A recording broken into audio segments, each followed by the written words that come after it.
ग्राम नई खेड़ी में रहने वाले सोहन पिता गोविंद कुशवाहा की 9 वर्षीय पुत्री अर्पिता जनवरी 2023 में खेलते समय गिर गई थी। पैर में चोट लगने पर परिवार उसे चैरिटेबल अस्पताल लेकर पहुंचा, जहां डॉक्टर आलोक सोनी ने इलाज किया। मासूम के पैर में फ्रैक्चर नहीं था, बावजूद उसे प्लास्टर चढ़ा दिया गया। कुछ दिन बाद ही मासूम अर्पिता की तकलीफ बढ़ गई, पैर खराब होने लगा। परिवार ने डॉक्टर से संपर्क किया तो पता चला कि मासूम का पैर काटने की नौबत आ गई है। डॉक्टर से गलत उपचार की बात कही गई तो परिवार के साथ डॉक्टर के द्वारा अभद्रता की जाने लगी। परिवार ने मामले की शिकायत कलेक्टर से लेकर स्वास्थ्य विभाग के अधिकारियों से भी करी। मासूम को दूसरे अस्पताल ले जाया गया, लेकिन डॉक्टरों ने पैर काफी अधिक खराब होना बताकर ठीक होने की संभावना नकार दी। परिवार दिन महीना साल गुजर जाने पर बेटी के उपचार को लेकर जगह जगह गुहार लगाता रहा। मासूम को उपचार के लिए भोपाल एम्स अस्पताल ले जाया गया, जहां उसका उपचार चल रहा है, लेकिन डॉक्टर पर कोई कार्रवाई नहीं की गई। इसको लेकर परिवार ने बुधवार को टावर चौक पर धरना प्रदर्शन शुरू कर दिया। मासूम के परिवार के समर्थन में ग्रामीण भी शामिल हो गए और कुछ जनप्रतिनिधियों ने भी न्याय के लिए पीड़ित परिवार का समर्थन कर दिया। परिवार ने मुख्यमंत्री के गृहनगर में मासूम के साथ हुई घटना को लेकर धरना प्रदर्शन स्थल न्याय की गुहार लगाना शुरू किया। प्रशासन व स्वास्थ्य विभाग का अमला आनन फानन में मैदान में आया और फ्रीगंज स्थित डॉक्टर आलोक सोनी के क्लिनिक पहुंचकर सील करने की कार्रवाई की। प्रभारी सीएमएचओ डॉक्टर एसके सिंह ने बताया कि डॉक्टर आलोक सोनी बिना पंजीयन के क्लिनिक संचालित कर रहे थे, इसके चलते कार्रवाई की गई है। परिवार का आरोप था कि डॉक्टर सोनी को बचाने के लिए शिकायत के बाद बनाई गई कमेटी में शामिल डॉक्टर भी दोषी है। उन्होंने जांच प्रतिवेदन में डॉक्टर सोनी को हमेशा बचाने का काम किया है, उनके खिलाफ भी कार्रवाई होनी चाहिए। स्वास्थ्य विभाग की ओर से की गई कार्रवाई के बाद प्रशासन व पुलिस की टीम धरना प्रदर्शन स्थल पर पहुंची और परिवार को निष्पक्ष जांच का आश्वासन दिया गया। पुलिस द्वारा धरना प्रदर्शन खत्म करने की बात कही गई, लेकिन परिवार न्याय नहीं मिलने तक धरना प्रदर्शन करने की बात कहता रहा। असल में आज इंचार्ज सीएमएचओ के रूप में मैंने कार्रवाई की और कारण ये था कि एक बच्ची अर्पिता कुशवाहा पिता सोहन कुशवाहा का गलत इलाज डॉक्टर आलोक सोनी द्वारा किया गया और चैरिटेबल अस्पताल में भर्ती करने से उसके पैर खराब हो गया। और जब हम लोगों ने जांच की तो ये पाया, उनके धरना प्रदर्शन किया उसके पिता ने, बच्ची के पिता ने, तो हमने जांच की, ये पता करने की कोशिश करी कि ये पंजीकृत चिकित्सक है या नहीं, इसका क्लिनिक पंजीकृत है कि नहीं।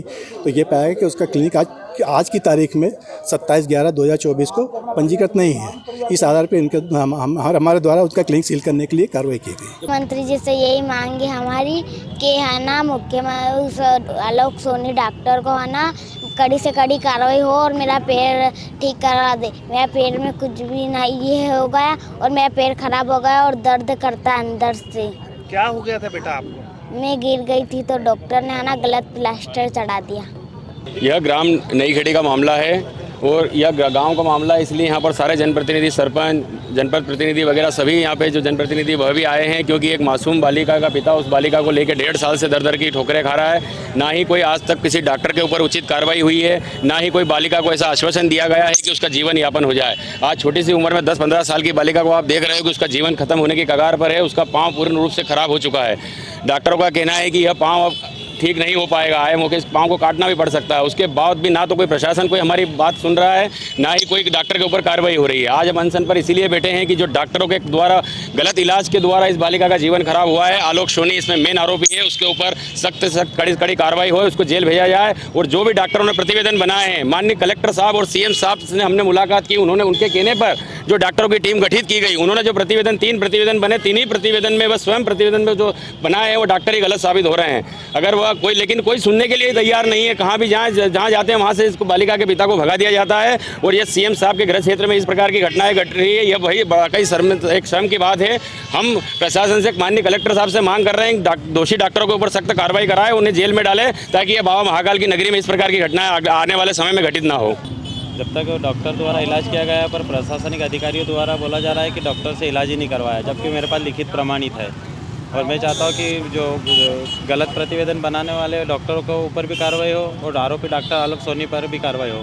जब तक उसके ऊपर कार्रवाई नहीं होती जब तक हम अनशन से उठेंगे नहीं और यहीं तो निरंतर यहीं बैठेंगे। क्या हुआ था इलाज के दौरान? बेटी को कुछ भी नहीं, मामूली चोट आई थी, उसका पाँव फ्रैक्चर नहीं, उसका एक्सरा भी बोल रहा है आलोक सोनी का कि इसका पाँव फ्रैक्चर नहीं, पर डॉक्टर द्वारा फ्रैक्चर बताकर उसके पाँव पर प्लास्टर चढ़ा दिएगा, जिससे उसका पाँव पूरा सड़ गया और 4 ऑपरेशन करवा लिए, अभी भी उसका सही इलाज नहीं हो रहा। उसका इलाज भोपाल के एम्स में चल रहा है और उज्जैन इंदौर से तो उसको मना कर दिया, पैर को काटना पड़ेगा। अब कब तक बैठेंगे आप लोग? हम जब तक बैठेंगे जब तक हमारा निराकरण और डॉक्टर के ऊपर कार्रवाई, कोई ठोस कार्रवाई नहीं हो जाती और गलत प्रतिवेदन बनाने वालों पर भी कार्रवाई हो। इंदौर के विश्व प्रसिद्ध खजराना गणेश मंदिर में भगवान गणेश को ठंड से बचाने के लिए ऊनी वस्त्र पहनाए जा रहे हैं। भगवान ऊनी व गर्म पोशाकों में भक्तों को दर्शन भी दे रहे हैं। खजराना गणेश 24 घंटे भक्तों को दर्शन देते हैं। वैसे तो भगवान को ठंड नहीं लगती है, लेकिन कहा जाता है कि भक्त जिस भाव से भगवान के दर्शन व उनकी सेवा करना चाहते हैं, भगवान भी उसी भाव में उन्हें दर्शन देते हैं। भक्त जिस तरह खुद को ठंड से बचाने के लिए गर्म कपड़े पहन रहे हैं और अलाव के सामने बैठकर सर्दी को दूर करने का प्रयास किया जा रहा है, ठीक उसी आस्था व भावना से गणेश मंदिर में भगवान गणेश, उनकी पत्नी रिद्धि सिद्धि, पुत्र शुभ लाभ के साथ ही उनके वाहन मूषक को भी रोज रात 11 बजे से सुबह 6 बजे तक ऊनी व गर्म पोशाकें पहनाई जा रही हैं। विश्वे देवाः शांति ब्रह्म शांति सर्वगुण शांति शांतिरेव शांति श्यामा शांतिरेधेयत् ततः शमीहसे ततो न अभयं गुरु सन्नः गुरु प्रजाभ्यो पशुभ्यः। ओम गणपते नमः। नमस्ते गणपते त्वमेव प्रत्यक्षं तत्त्वमसि त्वमेव केवलं दर्तासि त्वमेव केवलं हर्तासि। संविधान दिवस हर साल 26 नवंबर को मनाया जाता है। साल 1949 में इसी दिन भारतीय संविधान को अपनाया गया था। इसके उपलक्ष्य में यह दिवस मनाया जाता है। इंदौर के केंद्रीय जेल पर संविधान दिवस के मौके पर कार्यक्रम आयोजित किया गया। इसमें बंदियों द्वारा सांस्कृतिक प्रस्तुतियां भी दी गईं।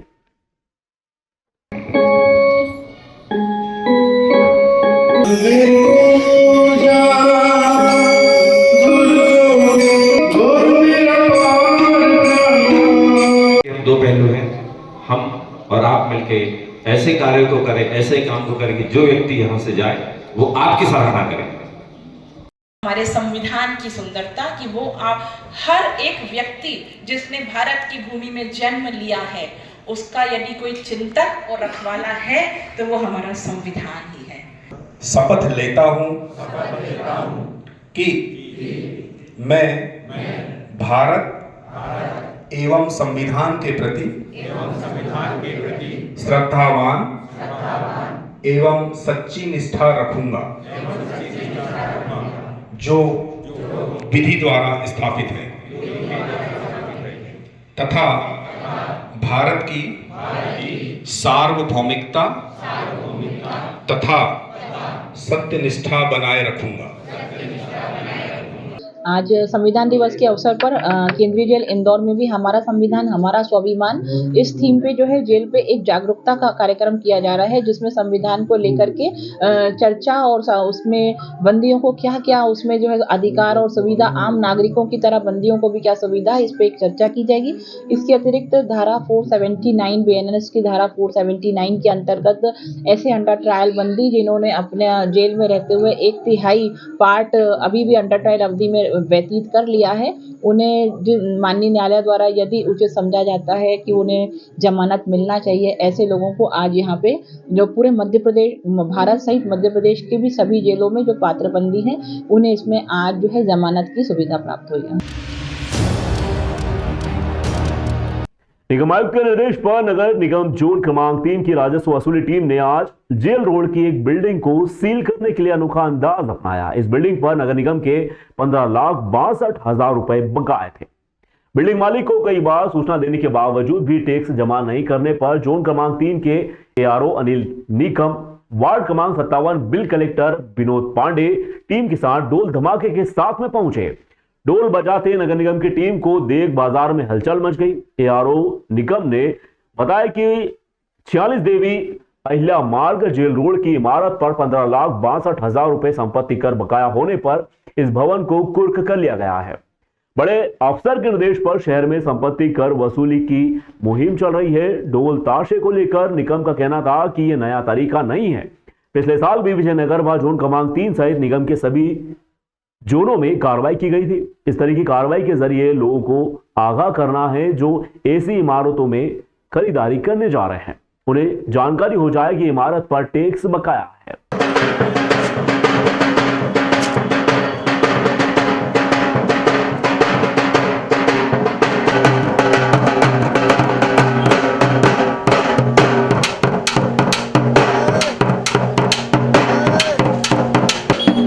सूचित किया जाता है आशा रानी दीक्षित 43 देवी अहिल्या मार्ग मकान पर संपत्ति कर 15,62,000 रुपए बकाया है।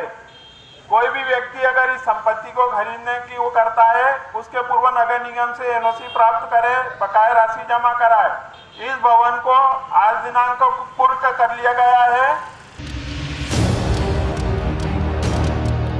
लव जिहाद, थूक जिहाद, लैंड जिहाद, त्योहार जिहाद से बचना है तो एक रहना है।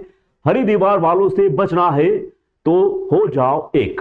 एक है तो सेफ है, एक है तो सेफ है पोस्टर के साथ पंडित धीरेन्द्र कृष्ण शास्त्री के भी लगे पोस्टर। हाथों में पंडित धीरेन्द्र कृष्ण शास्त्री के पोस्टर लेकर युवाओं ने नारे लगाए और वहीं नारे लगे बटेंगे तो कटेंगे, एक है तो सेफ है। हिंदू राष्ट्र संगठन के बैनर तले इंद्रपुरी कॉलोनी में लगे पोस्टर हिंदू राष्ट्र संगठन के द्वारा घर घर जाकर हिंदू समाज के लोगों को समझाइश दी जा रही है और उन्हें जागृत करने का अभियान भी चलाया जा रहा है।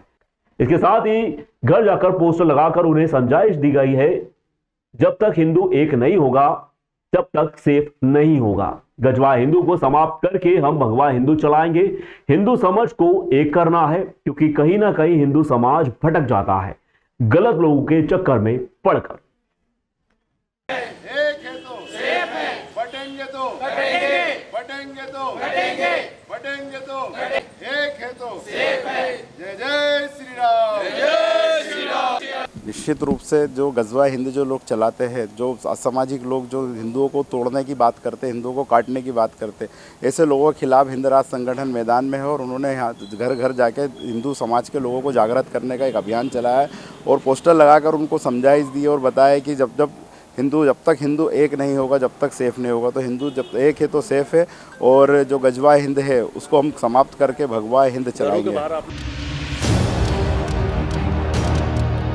स्वामी विवेकानंद शासकीय महाविद्यालय में प्राचार्य डॉक्टर जी.सी. गुप्ता के मार्गदर्शन में भारतीय ज्ञान परंपरा प्रकोष्ठ द्वारा दिनांक 18 नवंबर से 23 नवंबर 2024 तक भारतीय ज्ञान परंपरा संबंधित अकादमी व सांस्कृतिक गतिविधियों के अंतर्गत विभिन्न प्रतियोगिताएं आयोजित की गई। प्रथम, द्वितीय व तृतीय स्थान प्राप्त प्रतिभागियों को प्राचार्य डॉक्टर गुप्ता पुरस्कार समारोह के मुख्य अतिथि भारतीय संस्कृति के सुसनेर ब्लॉक संयोजक शिव नारायण शर्मा तथा विशेष अतिथि माली ने पुरस्कृत किया। पुरस्कार समारोह का शुभारंभ मां शारदे के छायाचित्र पर माल्यार्पण पूजन के साथ में हुआ। मुख्य अतिथि शर्मा तथा विशेष अतिथि माली का स्वागत प्राचार्य डॉक्टर गुप्ता ने किया। उक्त प्रतियोगिताओं के आयोजन में समस्त स्टाफ सदस्यों का विशेष सहयोग रहा। जानकारी भारतीय ज्ञान परंपरा प्रकोष्ठ प्रभारी सहायक प्राध्यापक रमेश जमरा ने दी। बनाए इसी बात से संबंधित ये जो संस्कृति भारतीय संस्कृति ज्ञान परीक्षा आयोजित की जाती है, यह प्रतिवर्ष लगभग 27-28 साल से आयोजित हो रही है। भारत सरकार द्वारा चलाए जा रहे हम होंगे कामयाब पखवाड़े अंतर्गत तीसरे दिन जिला व ग्रामीण स्तर पर बाल विवाह निषेध पर सेमिनार और सत्र आयोजित किए गए। इस दौरान लोगों से बाल विवाह मुक्त भारत की प्रतिज्ञा भी दिलवाई गई। इसके अलावा महिलाओं के लिए helpline number, she box portal, POCSO act, घरेलू हिंसा व बाल विवाह निषेध जैसे अहम कानूनों का प्रचार प्रसार किया गया ताकि लोग इन कानूनों के बारे में जागरूक हो सके। इसी के अंतर्गत जागरूकता रैली भी निकाली गई जो वार्ड क्रमांक 9 व 8 आंगनवाड़ी भवन से एमपीबी कॉलोनी मातापुर बाजार होती हुई बाबा साहब भीमराव अंबेडकर चौराहे पर समाप्त हुई। इस दौरान सुपरवाइजर प्रगति खराड़िया, सरस्वती खरबंदा, फिरोजा सिद्दीकी सहित बड़ी संख्या में आंगनवाड़ी कार्यकर्ता व अन्य भी मौजूद रहे।